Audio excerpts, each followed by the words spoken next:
Hola, soy Mauro Andrisi, director de Una novia de Shanghái, película que se estrena acá en el Cine Gomón el día 29, el próximo jueves. Es una película que filmé en la ciudad de Shanghái, en China.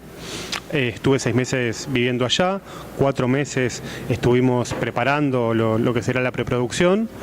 Como se imaginarán, extremadamente complicado por la barrera idiomática con el chino mandarín. Yo no hablo chino mandarín. Conocer a los actores, fui sin conocer a nadie, conocer al equipo técnico, una complejidad importante que llevó eso, más o menos 4 meses salvar, y los últimos 2 meses o el último mes y medio fue el rodaje de la película. Filmábamos en los momentos que podíamos, había lugares donde no se podía, entonces había que conseguir un permiso especial. Conseguir permisos en China es muy complicado, entonces en algunas situaciones nos colábamos. Por ejemplo, filmamos en el puerto más grande del mundo, que es el puerto de Shanghái, y le dimos 10 atados de cigarrillo a un camionero para poder meternos en su tráiler y pasar con él al puerto. O si no, la productora, por ejemplo, me hacía ir a hablar a mí con la policía para que no nos sacaran de algunas locaciones que realmente cuesta mucho dinero filmar. Para los que vieron la película Her de Spike Jonze, filmamos en las mismas locaciones que filmaron ellos. Bueno, ellos tenían millones de dólares para pagar, nosotros no, así que tuvimos que apelar mucho a la imaginación y a la creatividad, y eso se ve mucho en la película. Es una película que es una comedia, tiene un tono bastante cándido e inocente, a diferencia de mis películas anteriores. Así que bueno, los que la vengan a ver se van a encontrar con eso, con una comedia argentina, o sea, la visión de un argentino de la China contemporánea.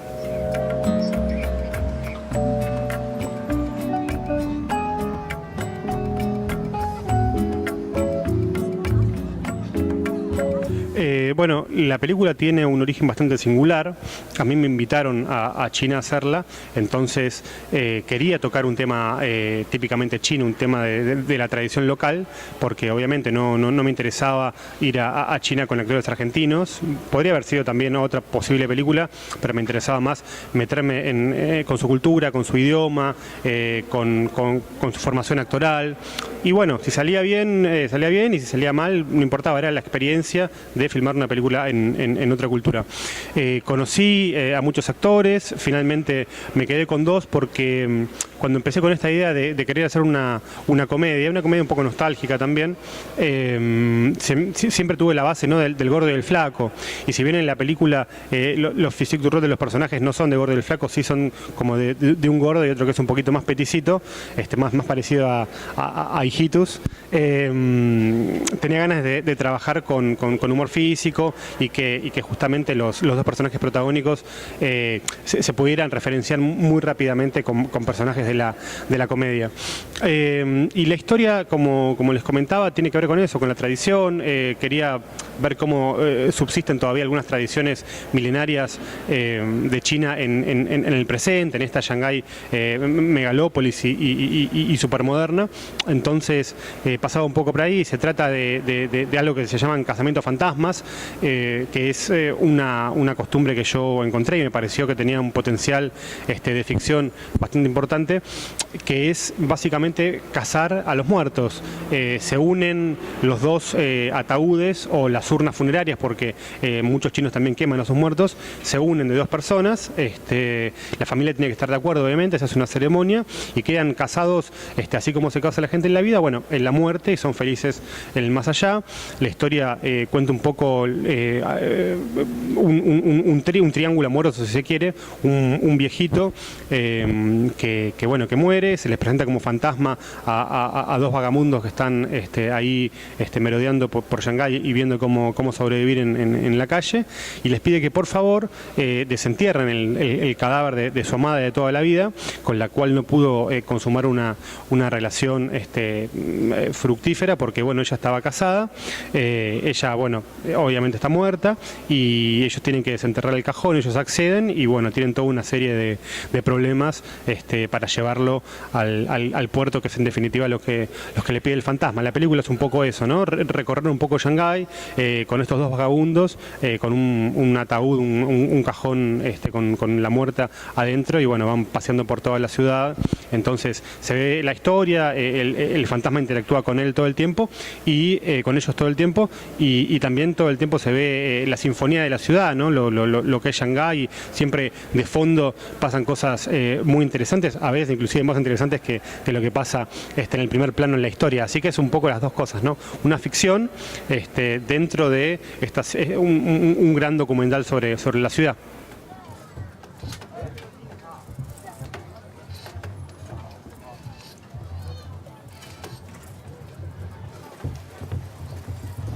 Bueno, la música es bastante singular en la película, es uno de los puntos más fuertes. Originalmente estaba pensado, yo tenía pensado usar música china, pero me pareció mucho más interesante contrastarlo con músicos latinoamericanos. Los dos personajes tienen todo el tiempo una fantasía acerca de viajar a América Latina, de cómo es la visión de un chino contemporáneo sobre América Latina, sobre Brasil, sobre México, sobre Argentina. Entonces me parecía interesante, ya que ellos tienen ese deseo, trabajar con músicos locales. Necesitaba también un músico muy virtuoso que pudiese tocar muchos instrumentos, que pudiese manejar orquestación, y el primero que pensé fue en Melingo. Tuvimos la suerte que rápidamente nos dijo que sí, le gustó, le interesó el proyecto, e hizo toda clase de música. Hizo un dub, hizo un tema mexicano, hizo un tema más bolichero, hizo un coro con las voces de los muertos, hizo un montón de cosas. Obviamente Melingo es un genio, pero necesitábamos eso, alguien que nos ayudara a apuntalar el tono en algunas escenas. Este tono de comedia que yo digo en algunas escenas no estaba tan marcado, porque por cuestiones del idioma, por cuestiones de cómo utilizan el físico los actores chinos. Entonces, para volverlo algo un poco más universal, lo remarcamos un poco más a través de la música, y por eso trabajamos con Melingo. Y bueno, él trabajó con una orquesta también de músicos muy virtuosos. Todo el tiempo hay un teremín que suena, que es de Manuel Schaller, un gran tereminista argentino. Y después también tuvimos la buena fortuna que se subió el proyecto Moreno Veloso y nos hizo temas originales para la película. Nos parecía también, como les decía, interesante por eso. Otro músico latinoamericano, quería que no fuera argentino, ya que estaba involucrado Melingo, y además en un momento iba a estar involucrada también Juana Molina, pero bueno, se le complicó porque justo estaba sacando un disco. Pensé en otro músico latinoamericano y me pareció interesante, alguien que pudiera hacer como una bossa nova ultramoderna. Y me parecía que podía contrastar bien con las imágenes, podía ser divertido estar en China y escuchar una música que no tuviese absolutamente nada que ver, o la que uno nunca se esperaría. Y bueno, pensé en Moreno, que además me gusta muchísimo lo que hace, ¿no? Pero bueno, era como también la idea de armar una bolsa de gatos multicultural. Es un argentino yendo a filmar a China con actores en otro idioma. ¿Por qué no podía tener música brasilera? ¿Por qué no podía tener mariachis como los que compuso Melingo? Entonces me parecía divertido, me parecía lúdico, y que podía funcionar.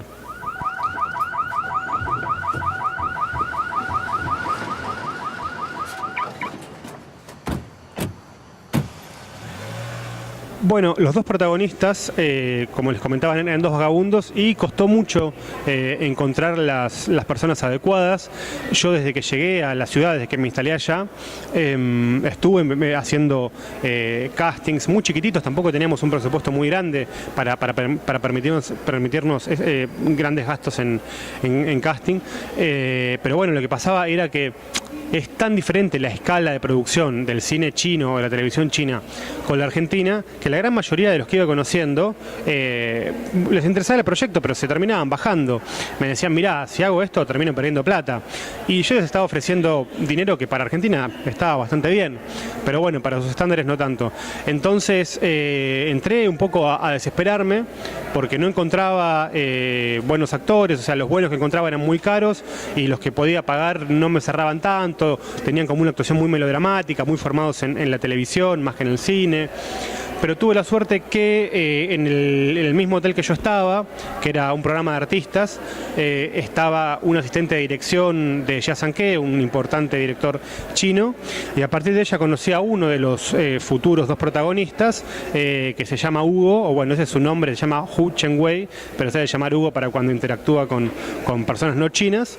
y empecé a trabajar con él, vi que funcionaba su physique du rôle, empezamos a pensar algunas cuestiones de la película juntos, y cuando faltaban 3 semanas, él tenía otro compañero que finalmente no quedó, que no me terminaba de convencer, y él me dijo, mirá, yo puedo llamar a un amigo que no es actor, pero sí es conocido acá en China porque estuvo en el American Idol chino, en el Chinese Idol, o en el China Got Talent, y bueno, y lo llamó. Él vivía a unas 5 horas, un loco total, tenía un hijito de menos de 1 año y se vino a hacer la película igual, la mujer lo quería matar, y se vino. Bueno, él más que actor era cantante, le gusta mucho cantar, se autoeditó un disco y lo vendió bastante bien en China, o sea que te vaya bien en China con un disco es un montón.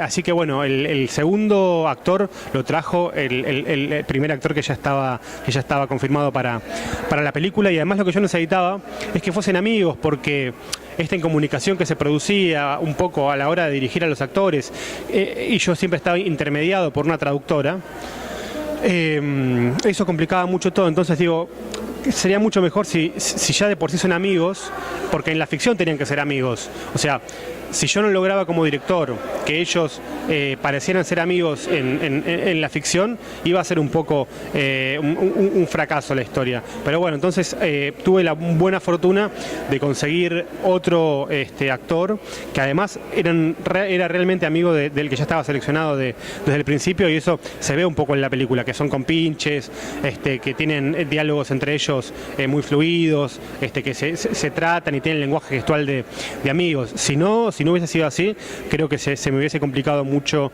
dirigirlos.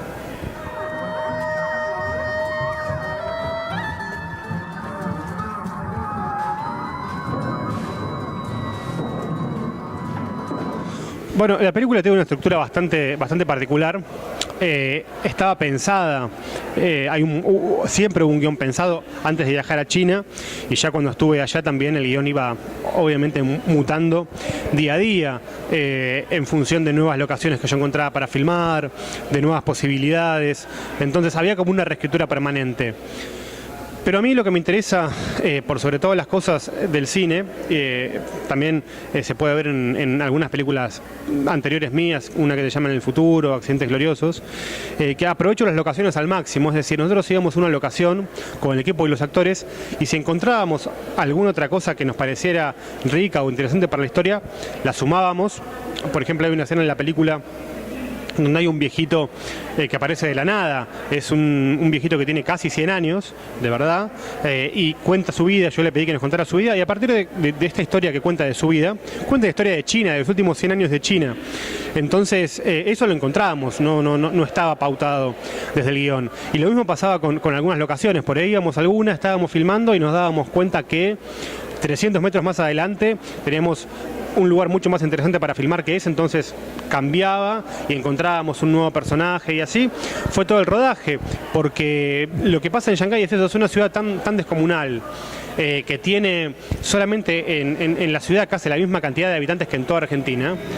Pasa una cantidad de cosas totalmente inesperadas. Si uno presta mucha atención, como les comentaba antes, lo que pasa en el fondo de la acción a veces es muy rico. A veces pasa un barco lleno de gente de fiesta, o pasan unos autos de altísima gama, o uno puede ver una pelea, una discusión de 3 parejas a la vez. Es como una locura. Entonces uno se vuelve loco en la calle con la cámara, ¿no? En China quiere captar todo lo que está pasando para llevarse la atmósfera de ese lugar, el alma de esa ciudad. Y bueno, eso es lo que fuimos intentando. Pero bueno, había muchas escenas que claramente en la película se nota que están guionadas, y otra que también se nota que claramente las fuimos encontrando a medida que explorábamos. Hablo también en plural porque necesité de una ayuda muy grande de parte de todo el equipo técnico. Yo era el único argentino, bueno, además de otra argentina, una actriz, pero que además la disfracé de china para que pareciese todo el equipo chino, que es la actriz argentina Lorena Damonte, pero todo el resto, el director de fotografía, el sonidista, el cámara, la productora, la traductora, los actores, la vestuarista, son todos chinos. Entonces ellos me iban ayudando a mirar y a qué sonidos puntuales prestarle atención, porque también lo que pasa es que uno va a una cultura que le parece totalmente totalmente ajena o desconocida y no sabe qué es el lugar común o que ya está muy visto y muy filmado de ese lugar. Entonces el sonidista me decía, mirá, si vas a poner sonidos de embotellamiento, es como la imagen muy trillada que hay de Shanghái, entonces mejor hagamos un trabajo de sonido un poco más creativo. O el cámara me decía lo mismo, mirá, en vez de filmar en esta calle, que es una calle que ya se vio 200 millones de veces en películas, hay algunos lugares que son por ahí un poquito más interesantes. Entonces fue realmente un trabajo en equipo, una colaboración grande de todo el equipo técnico de los actores y una creación colectiva también, creo yo. 这里是比睡在公园舒服多了。对。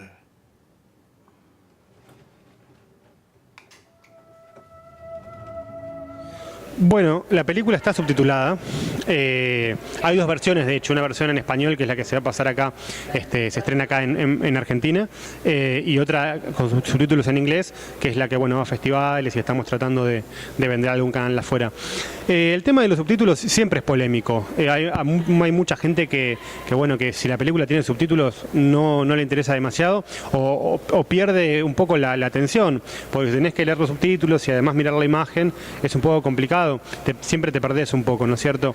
Pero también hay mucha gente que tiene el prejuicio del cine argentino, ¿no? Que por ahí no quiere ver cine argentino y quiere ver solamente películas extranjeras subtituladas. Vaya uno a saber por qué. Es un prejuicio un poco raro.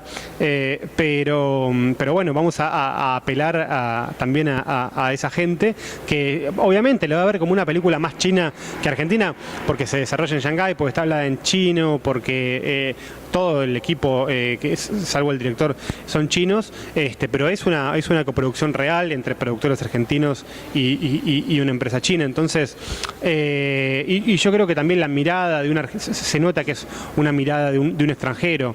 Nadie podría decir es la mirada de un argentino, pero es claramente una mirada que no es de un chino, que no es de un local. Apelo mucho también a que al público le interese ver la ciudad, ver el exotismo que tiene Shanghái, o cuando uno le cuentan de una ciudad muy lejana, muy remota, la fantasía y la imaginación que uno tiene. Entonces, bueno, después si se entera que alguien hizo una película en esa ciudad, la va a ver o se preocupa por buscarla y ver cómo filmaron ese lugar. Entonces, apelamos a todos los públicos, al que le gusta el cine argentino, al que no quiere leer subtítulos. El que no quiere leer subtítulos, bueno, se va a perder de qué va la historia, pero la película visualmente es muy atractiva, tiene muchos efectos especiales clase B, que son muy divertidos de ver, tiene un tono muy sencillo, muy universal, que es muy fácil de comprender para todos. Es, como les digo por décima vez, es muy atractivo ver la ciudad de Shanghái si uno no tuvo la suerte de ir, o aunque haya ido, porque bueno, es verla a través de la mirada de otro. Entonces yo creo que el público va a responder bien. Vamos a ver, vamos a cruzar los dedos.